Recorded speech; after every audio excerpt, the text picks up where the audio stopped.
Welcome, football fans, to another edition of IDP Plus Bets, specifically the offensive props edition, the offensive props flavor. I am your host, the Degen Doc, and we are continuing on with our division player prop bet preview.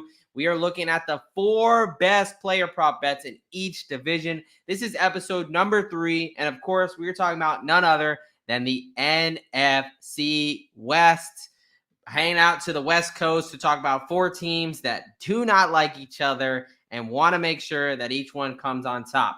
I think this is another division where you have, the Rams were just in the playoffs. The 49ers obviously went to the Super Bowl. The Seahawks weren't far removed from the playoffs, right? And then you have the Cardinals as kind of your up-and-coming team, a division with a lot of offensive firepower and one that comes with a lot of offensive and explosive props. If you thought last episode where we took a couple long shots, 11-1 and so on and so forth, if you thought that was getting spicy, you're going to love this one. Disclaimer, you're going to want to buckle your seatbelt for this one because we are getting up there in the prices.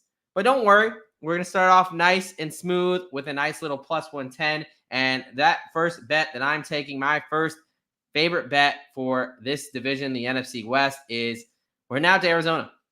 And we're going to be talking about a guy in Kyler Murray. Backing a guy coming off of a pretty big injury last season. We're going to be taking his Kyler Murray over 21.5 passing touchdowns at plus 110. Now, talked about the injury, so let's talk about that real quick. ACL tear, not last season, the season before. It kind of was late in that 2022 season, so it bled into 2023. Came back around the midway mark, was kind of getting his feet wet, getting him under himself, looking a little bit like the Kyler that we used to know him. ACL tear, anterior cruciate ligament, major stabilizing ligament in the knee. Research really shows that year 2 is when guys finally start to feel normal again, right? Breece Hall recently came out and said he finally feels healthy year 2, which is scary to think about because how good he looked year 1. But year 1 takes some time. That normal movement, it's not only the physical aspect, but the mental aspect as well, especially at the quarterback position, such a cerebral position. So now Kyler Murray is going to have a bit more confidence in that knee, and I think he's going to be able to stand in the pocket and start throwing some darts down the field. When we talk about, this prop in particular, there's a couple factors that I really like. One, I already talked about the health aspect as far as him getting healthier. 2, I like his receiving threats. I think there was an upgrade. Trey McBride came onto the scene. I think one of the best tight ends in football right now. Obviously, a young player. Really love him fantasy and the prop market. But, he emerged, so you're going to have him. And then Marvin Harrison Jr., undoubtedly the number 1 prospect in the draft, a guy who has had 14 touchdowns in each of the last 2 seasons at Ohio State. If he was getting that from Kyle Honda McCord, I think Kyler Murray can deliver him a nice ball or 2. The other aspect here is they have a really, really bad defense. Really bad. So not only do I need him to score points as far as getting passing touchdowns, the Cardinals, the state of Arizona, needs this man to score some points because that defense is going to be really bad. They just lost edge rusher BJ Ojulari, young player, second-year guy, one of their better edge rushers. I think he was second in their team in sacks. He's out for the season with the ACL. It's going to be a struggle for them to stop teams, especially in this division. I think Kyler Murray is going to be a situation where they're going to play him from behind. Maybe it's some garbage time touchdowns, whatever. We will take it. But I think he pops over that 21.5 number. And this isn't anything too crazy that we have to worry about for Kyler Murray. It's not like we're asking him to be Superman. When he was healthy, he was able to hit this number pretty easily. Going back to first 3 years in the league when he did play more than 13 games, he hit this number 2 out of the 3 years, right? So really, really like Kyler Murray over 21.5 passing yards. Now we're going to go from backing one quarterback to fading another. And we are heading out to Seattle to fade this quarterback. We are talking about old man Geno Smith. That is right, the 33-year-old, under 22.5 passing touchdowns at minus 135. Got to pay a little juice here, but I think the juice is well worth the squeeze on this one. And a couple of reasons for this. One, this is just something that Geno Smith does not do, right? So I know everyone was all built off that hype. Geno wrote back, or he wasn't writing back, or whatever the hell the case was, where in 2022, all the stars aligned and he had that great season. Well, you want to know how many times that Geno Smith has hit over in his career? He's played in the NFL in 10 seasons, and he's only hit this number just once. And that was that 2022 season where everything seemed to go right. And even in that case, he started off the year great. I understand he still made the Pro Bowl, but they really, at the tail end of that season, things started to fall off. And we kind of saw it carry over into this next season here. So not only do I think this is going to be a difficult situation for Geno Smith where he hasn't hit this number really. Again, I've done it one time in the last 10 seasons that he's played. Now, you could argue that, hey, he hasn't really got his fair shot, this, that, whatever. But a guy who was a career backup is now getting his shot. And now he's got a new coaching regime coming in. They don't owe Geno Smith anything, right? I mean, they brought the young kid, Sam Howell, in. This could be a situation where there's kind of question marks on the Seattle roster as how this team is going to look. Obviously, they have a really good, strong wide receiver core. DK Metcalf, Tyler Lockett getting a little bit up there. I do like JSN this year. But a situation where, hey, if they're struggling, what's to say the new coaching staff, hey, let's throw Sam Howell in. Let's throw the new kid in. Let's see what we got in Sam Howell. And then if anything, let's wait and kind of draft our quarterback in the next year's draft, right? There's no way that they're, in no right mind are they tied to Geno Smith. You also have a situation where, I've talked about this before. Offensive line, there is a lack of a little bit of cohesion. They lost 2 starting linemen from last season into the offseason. I know they brought some guys in there to kind of try to shore up that offensive line, but chemistry is a huge thing. And you got offensive tackle Abraham Lucas coming back from a knee injury where he's kind of had some chronic knee issues. And we've seen in guys like Ryan Ramczyk, Ryan Jensen, guys where if you get these knee issues, a lot of the times they don't really go away. I mean, they're 300 plus pounds. You're carrying a lot of weight on your body and you're putting a lot of stress on your joints. So that's where I start to get concerned about these offensive linemen where they're having these chronic knee issues, bouncing in and out of the lineup. We cannot afford that there. Seattle can't afford that with Abraham Lucas. So for a multitude of reasons, guys, I am on the under Geno Smith, 22.5 passing yards. Again, paying the juice at -135. All right, folks, I'm telling you, we get in, we get out. We are quick and dirty with it, but we are halfway through. Before we move on, I got to tell you about some of the great things we got going over here at IDP Plus. First off, hey, I'm recording this on Wednesday, the 7th of August. In just a couple days, the Fantasy Football Expo is kicking off. So if you're heading out there this weekend or, hey, you want to just make a snap decision and get out there, well, make sure you head over to the Brew Kettle on Saturday, August 10th, right next to the Pro Football Hall of Fame for the first ever draft night out IDP league with IDP Plus. That is right. For the first time ever, IDP Plus is hosting an IDP league. Be a part of history over there. That's Saturday, August 10th at the Brew Kettle. Go join some of my coworkers and my friends over there and have a good time. The other thing, we were talking about offseason, right? Great time to find value in the betting markets. Also a great time for fantasy football. And nobody's got you covered in fantasy football like Trophy Smack. Trophy Smack, hey, they've got beautiful draft boards, and it is draft season. So get ahead of the game right now with Trophy Smack's gorgeous draft boards, complete with player stickers so deep you promise you won't use them all, no matter how deep you go, unless you're still drafting Tim Tebow. Maybe then that's the case.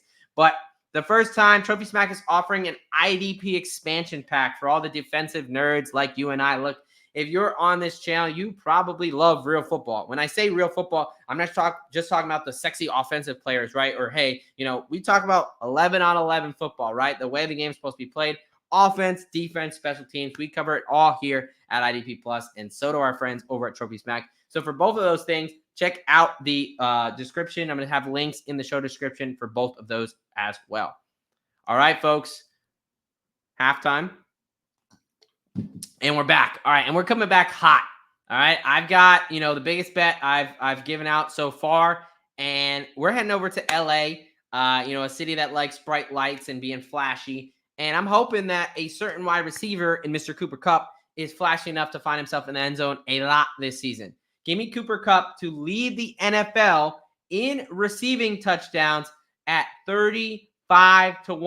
That is right, plus 3,500, 35-1. Now, I know this seems like a big number, and I think it still is. However, I will say it's the offseason. These numbers change a lot. I mean, I just kind of wrote this up maybe a week ago, and the number was at 45-1, right? So if you like a number, you want to pounce on it, right? That's the ticket I have in my pocket. 35-1, I still like it. I'm still going to give it out, but I would say, I think this is a little bit of the Puka Nacua injury news, and most people may not understand, but what Sean McVay was basically saying with the Bursa sack, it's just a little bit of an irritation, not expected to be something serious. So I think Puka Nacua is going to come back in a couple weeks. That number is going to rise up again as more people get back in on Puka Nacua. I think this injury has a little people scared off kind of getting to the Kupp side. I've been a big Cooper Kupp guy all offseason. So I would say, let this number creep up a little bit once Puka Nacua comes back and grab it. But hey, 35-1, I can't imagine it's going to go much lower than that. But if you want to get in your pocket now, great. But let me tell you why I'm in on it. First of all, look, it was only a couple of seasons ago 3 years ago where Cooper Kupp did this. He led the NFL in passing touchdowns with 16 on their way to a Super Bowl. Amazing season. He did it with the same quarterback, right? Him and Matthew Stafford obviously have a wonderful connection. Now, I know what you're saying. He's dealt with injuries the past 2 seasons. Absolutely. You are correct. There is no denying that. Another fact is that when healthy, Cooper Kupp is one of the best wide receivers in the entire league. There is no doubt of that, especially his route running around the red zone. Now, talking about Puka Nacua, great young player, great second-year player. But as much as Puka Nacua jumped onto the scene last year, he was not some massive red zone threat, right? Cooper Kupp played 5 less games than Puka Nacua, and Nacua only had 1 more touchdown, right? So average that out. Obviously, Kupp is expected to kind of get the larger workload in the red zone. You also have Tyler Higbee coming off ACL, MCL surgery. I don't expect him to be ready until maybe the midpoint of the season. So I think Kupp is going to be the primary target in the red zone. I know they're going to hand the ball off to Kyren Williams. I get that. But I think a healthy Cooper Kupp is one of the most dangerous things in the NFL, especially in the red zone. So listen, I'm giving it out at 35-1 today. I'm telling you, I think it's going to get back up to 40-1, 45-1. So whatever number you grab it on, I hope you join me in this fun ride because I really think Cooper Kupp is going to have a special year. All right, folks. The fourth and final bet. Another fun one here. Another wide receiver. So we went quarterback, wide receiver, and we're heading out to the Bay Area. That's right. We're talking about Deebo Samuel. A little bit of an interesting one here. 5+ rushing and 5+ receiving touchdowns at 6-1. That is plus 600 for Deebo Samuel. Listen, Deebo Samuel is simply a touchdown machine.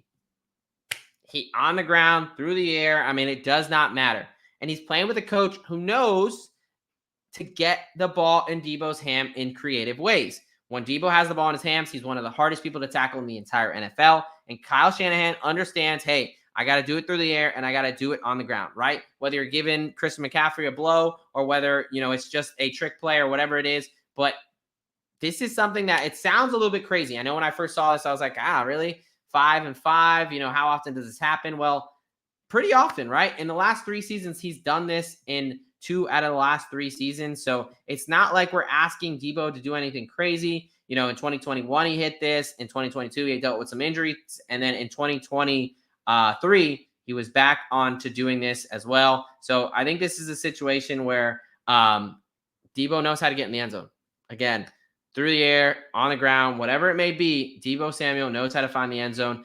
This is another one that can kind of change as far as it's the offseason. All these prices are going to change. It keeps floating between plus 600, plus 650. The Brandon Ayuk news is obviously something that if Brandon Ayuk does get traded, which it seems like every day becomes more and more likely, that even excels like, hey, you got to put Deebo to the forefront, right? It's going to be the 3-headed monster of Kittle, Deebo, and Christian McCaffrey. This is a good 49ers offense. They're going to score a lot of touchdowns. So I think for Deebo to get 5 on the ground and 5 through the air is very doable. So a plus 600 or 650, depending on where you get it, when you get it, is very reasonable. Again, he's hit this in the last 2 out of the 3 years. So, folks, we're going to do a quick wrap up, a quick recap, and then I'm going to go ahead and get out of here. So, talking about my 4 favorite bets for the player prop bets for the NFC West. Head over to Arizona. We have Kyler Murray over 21.5 passing touchdowns at plus 110. We got Geno Smith under 22.5 passing touchdowns at minus 135. We've got Cooper Kupp to lead the NFL in receiving touchdowns at 35-1. Currently, again, I would wait till that pops back up to 40-45. And then Deebo Samuel, 5+ rushing and 5+ receiving at a nice 6-1 to cap us off here, folks. Hey, listen, I hope you enjoyed this quick, dirty version. Hey, just telling you, we're going by division. I'm giving you my 4 best bets. I'm quickly explaining why I love these bets. For more bets, fantasy football, anything you need, head on over to idpplus.com. Also, if you enjoyed this video, please like, comment, subscribe. Comment what you like to see, what you don't like to see. We're a newer channel here, as you can tell. So we're trying out new things. So if you got any suggestions for us, let us know. At the end of the day, all we're trying to do is just cash a bunch of football bets with you guys, because cashing football bets is fun, but cashing football bets as a community is even better. So that's it. I'm out of here. Cheers, folks. Football less than 30 days away, baby. I hope you're as psyched as I am. And we're out of here. Thank you for watching the IDP Plus YouTube network. If you enjoyed this video, give it a thumbs up and don't forget to subscribe to our channel. Be sure to tap the bell icon to get notified whenever we upload new content.